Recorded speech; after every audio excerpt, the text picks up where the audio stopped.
Okay, I'm going to make a little introductory video here about what I'm going to do on this channel. Synergetic geometry and my research into it and my understanding of it. Here's a main textbook. This is volume 1. There's also a volume 2.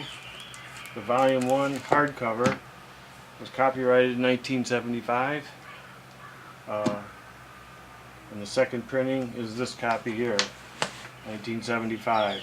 The paperback came out in 1982. This is the first edition, which I first ran into about that time, 1982, and began studying that. The volume 2, which is kind of dovetails in with the other one, it's just an extension of this book.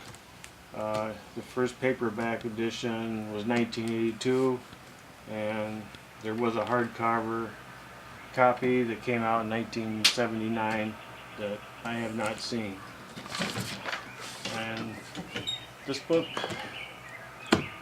it was printed, first came out in 1975, but it began in 1970 when the author Buckminster Fuller, the full title being here, Explorations in the Geometry of Thinking. And one of his first students, E.G. Applewhite, wrote a book about how he put together all of Fuller's lifetime notes, took them from 1970 to 75 in one book, and this is the product of that work.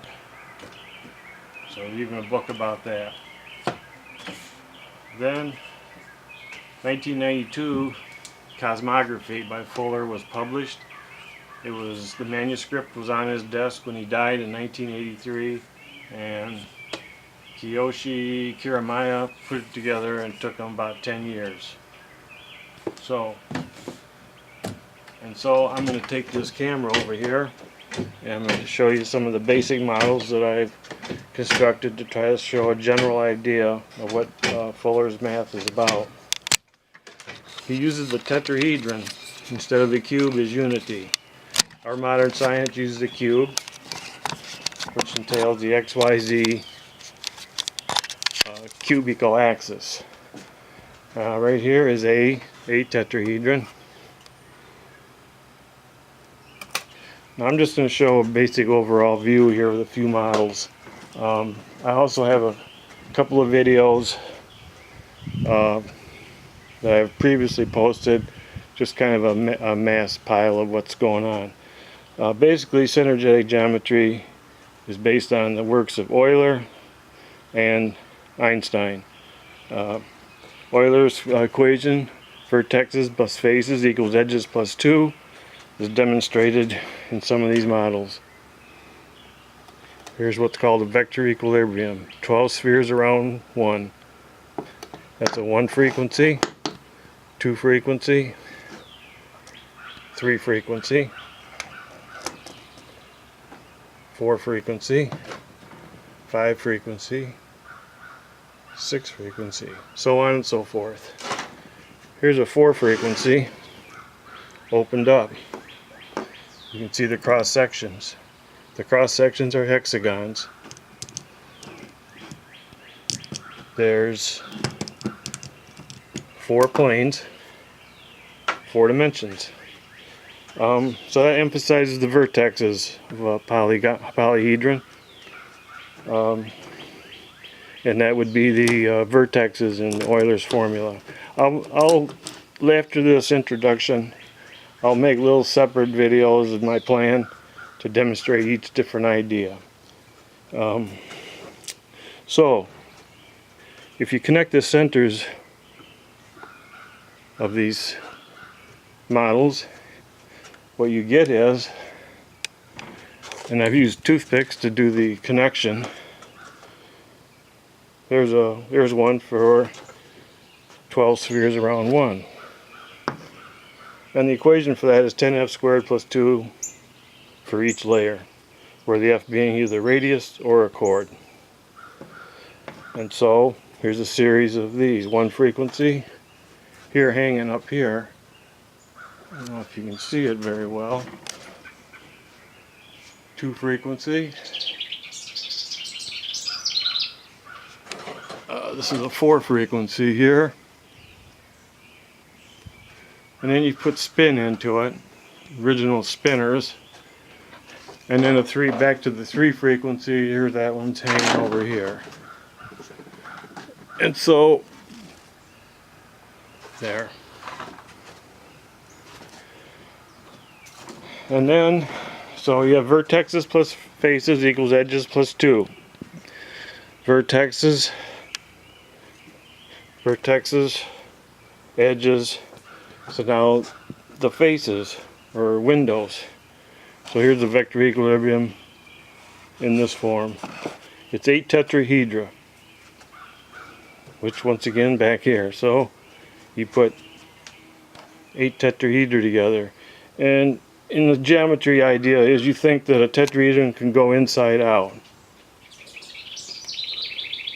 See, the face can go through. I don't have a model to demonstrate that, but then you can do it every which way, so all 4 ways, so you end up with 8 tetrahedra. Here's another tetrahedron, octahedron, rhombic dodecahedron. There's another one with different module for transformations. Here's half of an octahedron, the other half is here. I haven't tied it together. Here is the icosahedron. Here's a little set of, these are rectangles. Just a plastic sheet. You can fold a rectangle in 3 different ways and do tetrahedra, as you can see here. If you take 4 of those rectangles, fold them like this, then you get a sort of a real rectangular solid, and then you can fill all space with these. Any rectangles, you imagine different sizes. Okay, I got some more models out here. Talk about the great circles. The concept, 7 sets of great circles. And so, let me just put the camera back over here and I'll rearrange things, show another model.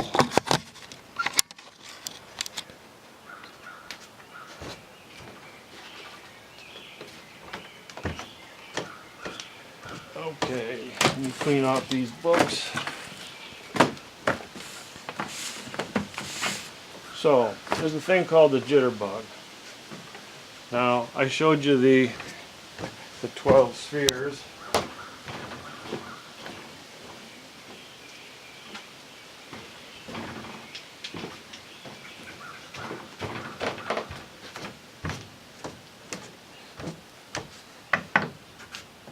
So, here's the vector equilibrium, the 12 spheres around 1 in the center. This is a 1 plus 3 tetrahedron with spheres. Here's an octahedron, 6 spheres. So this is called the jitterbug. So if you take out all the sphere in the middle, say that sphere in the middle collapses to 0. Just by pushing force on the top, it can go that way. Just wax the surface. That way or that way. Either way, it's 2 different ways. Too much wax. So, collapses to the octahedron. And then continues spinning, collapsing. Tetrahedron, once again. So, this was not in Fuller's book. This I learned from, I think his name is Yasushi Kajikawa. It's about 30 years ago. Anyway, in another video I'm gonna take this apart and show you what it originally was. But as you can see, it's double. It's the same shape as this, only it's double. And when I open this up, it'll be, I believe it's called a rhombic icosahedron. But that can do the same thing. Octahedron, collapse. But now, since these are called vectors, so there's twice as many vectors to start with. Now it's a tetrahedron with 8 vectors thick.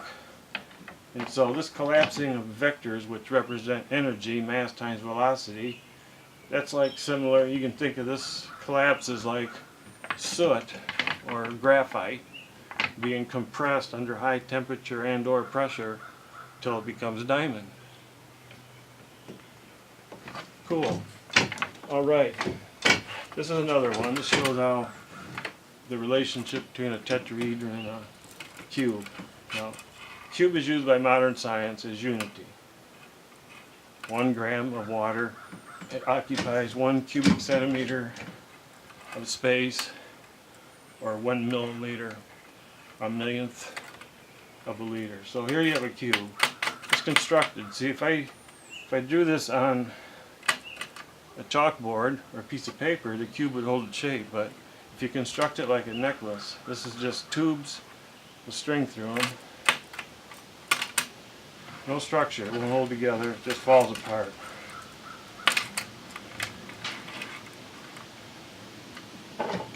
Hexagon. So you think of these like 2 vectors on an x-axis being rotated 90 degrees, positive, negative. Now you have double tetrahedron. It's like ethane, ethene. Think of organic chemistry. It's all about tetrahedron. Comes over here, now you have a double. And it's a structure, it holds itself shape by itself.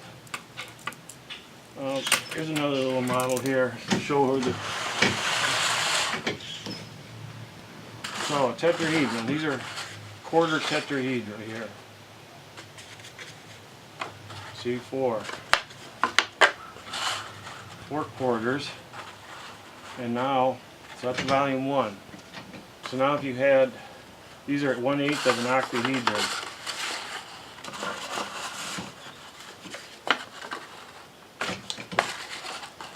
See, this is half of an octahedron. So each one is, octahedron's volume 4. So 1/8 of 4 is a half. 4 times a half is 2. 2 plus 1 is 3. The volume of the cube will be 3.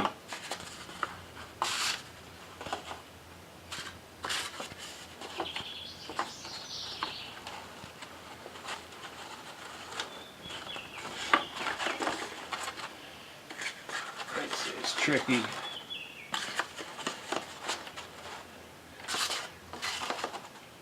And so there.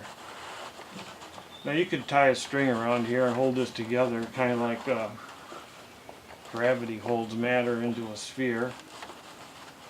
But there you have the tetrahedron at the center of the cube. I'll just show another example of this. It's kind of, I'll have to do it in 2 parts, but we'll walk over here. It's called the duotet cube. It's what I call the stick model, the vector model of a tetrahedron. Tetrahedron has 6 edges. They're vectors, 6 vectors, 2 groups of 3 vectors. Now if you take 2 tetrahedra and penetrate them, it forms. Now if I took, say, imagine this. These are truly imaginary lines I'm going to talk about. You go from here to here, over to this side, and then that's where your cube is. I'm not sure if you can see it with this. And that's the volume. So the volume 3 cube of nature is actually has 2 tetrahedra at its center. This is like when metals alloy. They all get compressed together. And when I use the word, now these are really imaginary edges. I showed you in the little transforming model how cube is not a structure. And so In the same way, I don't mean imaginary like, but okay. If you know about mathematics, then I can't really. It's imaginary number means a kind of a number, and so it mixes up, and it's always going to cause a problem because the imaginary of imaginary numbers is not exactly like what the common man would say imaginary. Okay, I think I've showed enough for this introduction video. I could keep going on, but I'm going to have to make some smaller videos each time.